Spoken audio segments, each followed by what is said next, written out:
দেখুন, পুলিশের এই ক্ষমতা হয় কি করে যে এই কলকাতা হাইকোর্টে এসে কলকাতা হাইকোর্টের বারের মধ্যে থেকে একজন উকিল বাবুর সঙ্গে কথা বলছেন, সেই অবস্থায় এসে তাকে অ্যারেস্ট করছেন, বলছেন ডিসি কোর্টের নাকি নির্দেশ আছে বা অমুক অফিসারের নির্দেশ আছে।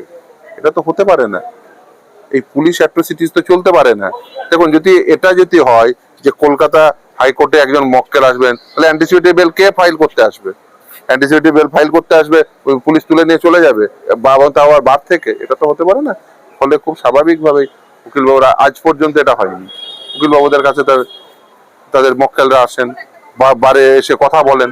তো এই কলকাতা হাইকোর্টের প্রিমিসেসের মধ্য থেকে আপনি এইভাবে অ্যারেস্ট করে নেবেন?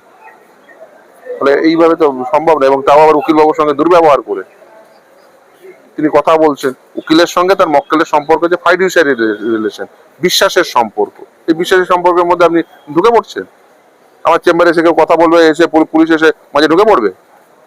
আপনার যদি অ্যারেস্ট করতে হয়, আপনি বাইরে গিয়ে করবেন, আমার চেম্বার থেকে বেরোবে করবেন, বা বার থেকে বেরোবেন, হাইকোর্ট প্রিমিসেসের বাইরে বেরোবেন, আপনি অ্যারেস্ট করবেন। আপনাকে হাইকোর্টের অভ্যন্তরে এসে 18 নম্বর বারে এসে আপনাকে এই অধিকার কে দিয়েছে? তারাই বলতে পারবে, পুলিশকে জিজ্ঞাসা করবেন কোথা থেকে এসেছিল। আজকে হাইকোর্টে কর্মবিরতি কেন? দেখুন, গতকাল সন্ধে বেলায়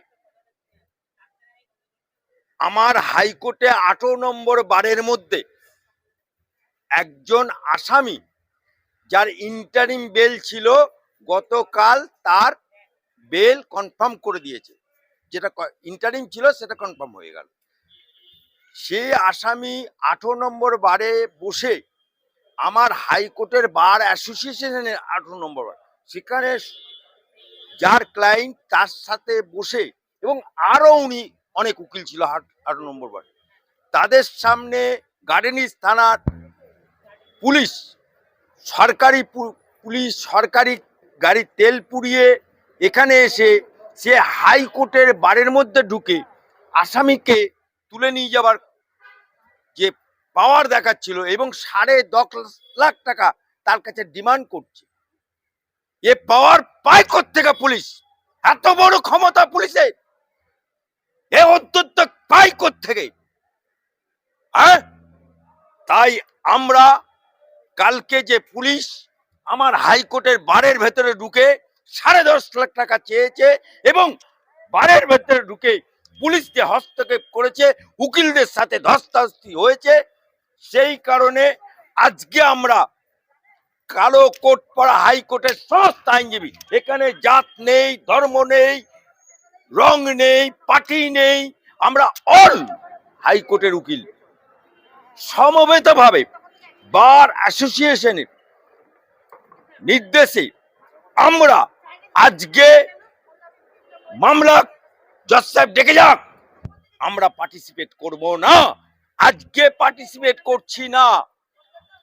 আগামী কাল থেকে যদি ওই পুলিশকে কারোতে যদি না পুড়তে পারে, স্বরাষ্ট্রমন্ত্রী মমতা ব্যানার্জি ওই পুলিশকে যদি চাকরি থেকে বহিষ্কার না করে, তাহলে আগামী দিন থেকে হাইকোর্টের বুকে আমরা যারা কালো কোট আছি, আমাদের কোনো জাত নেই, ধর্ম নেই, কোনো কিচ্ছু নেই, পার্টি নেই, কালার নেই, কে কোন পার্টি করে কোনো কিচ্ছু নেই, শুধুমাত্র কালো কোট, অল ফেটার্নিটি লয়ার হাইকোর্টের আমরা ঢুকবো না। দেখি সারা বাংলা অচল করে দেবো। পুলিশেরা তো পাওয়ার হাইকোর্ট থেকে, আমার হাইকোর্টের ভেতরে ঢুকবে, বারের ভেতরে ঢুকবে, ওই পুলিশের সাসপেন্ড করতে হবে এবং ওই পুলিশকে গারদে পুড়তে হবে। দেখ কেমন লাগে উকিলের সাথে পাঙ্গা নেয়া। পাঙ্গা নেও পুলিশ, তুমি কত বড় পুলিশ হয়েছো? কোন হুনুকে, কার অর্ডারে তুমি এসে বারের ভেতরে ঢুকেছিলে? কার অর্ডারে? কে তোমার সুপিরিয়র? কার নির্দেশ ছিল? এটার জবাব উকিলরা পাথরে দিয়ে দেবে। এই যে 10 লক্ষ টাকা বলছেন পুলিশ চাচ্ছে, 10 লক্ষ টাকা কিসের জন্য পায় নাকি সেই ব্যক্তির কাছে? না না, তাকে ধরবো না। সেই জন্য 10.5 লাখ টাকা চায়। তাহলে পুলিশের লালচ কোথায় পৌঁছেছে যে বারে বসে সে আসামির কাছ থেকে 10 লক্ষ টাকা দাবি করছে হাইকোর্টের ভিতরে হাইকোর্টের বারের ভেতরে। হাইকোর্টের ভেতরে আমাদের বার অ্যাসোসিয়েশন আছে বিভিন্ন 1 2 3 4 5 বিভিন্ন বার আছে, সেই বার অ্যাসোসিয়েশনের ভেতরে ঢুকে কজন পুলিশ এসেছিল? 5 জন পুলিশ এসেছিল, গাড়িনিজ থানার পুলিশ। তাই ওই পুলিশদের উর্দি কি করে খুলতে হয় হাইকোর্টের আমরা উকিলরা দেখিয়ে দেবো। এর আগে কখনো এরকম নজিরবিহীন ঘটনা ঘটেছে? এর আগে একটা ঘটনা ঘটেছিল বছর 10 আগে। তখন আমার মহামান্য আদালত তাকে সঙ্গে সঙ্গে পুলিশকে নির্দেশ দিয়েছিল অ্যারেস্ট করে, আমার আদালত নির্দেশ। কিন্তু এক্ষেত্রে আমার আদালত ইন্টারিম বেল দিয়েছে এবং গতকাল তার বেলটা কনফার্ম করে দিয়েছে, অর্থাৎ তার বেল আর রইল না। কিন্তু পুলিশের বক্তব্য, আমি এই বেলে যদি না ধরতে পারি অন্য কেসে আমি দেবো যদি আমাকে 10.5 লাখ টাকা দেয়। এ পুলিশ ঘুষ খেকো পুলিশ, এ পুলিশ পায় থেকে। এই পুলিশের নপুংসক পুলিশকে আমরা উর্দি খুলিয়ে ছাড়বো। ঘুঘু দেখেছে পুলিশ, ঘুঘুর ফাঁদ দেখো নেই এখনো। তার মানে পুলিশ যে ঘুষ খায় সেটাতে প্রমাণিত হাইকোর্টের টাকা চাওয়া। পুলিশ ঘুষ খায় না, ওই জন্যই তো বলে মাছ খাও তো ইলিশ, ভাতার ধরো তো পুলিশ। কিন্তু মমতা ব্যানার্জির হাতে রয়েছে। এই জন্যই তো মমতাকে বলছি, এই জন্যই তো মমতা খালাকে বলছি, এই জন্যই মমতা আপাকে বলছি, এই জন্যই মমতা ব্যানার্জিকে বলছি। আমি অ্যাডভোকেট আলী আফজল চাঁদ মহামান্য আদালতের দাঁড়িয়ে বলছি, রকসায় তো রকলো। আজকে হাইকোর্ট হচ্ছে আগামী দিনে সারা বাংলার কোর্ট, সারা বাংলার উকিলরা দেখিয়ে দেবে। খেলা দেখেছো, খেলা হবে।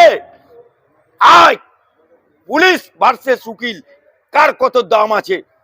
কানুন কানুন শেখাতে এসছো, বারের ভেতরে হাইকোর্টে ঢুকবে?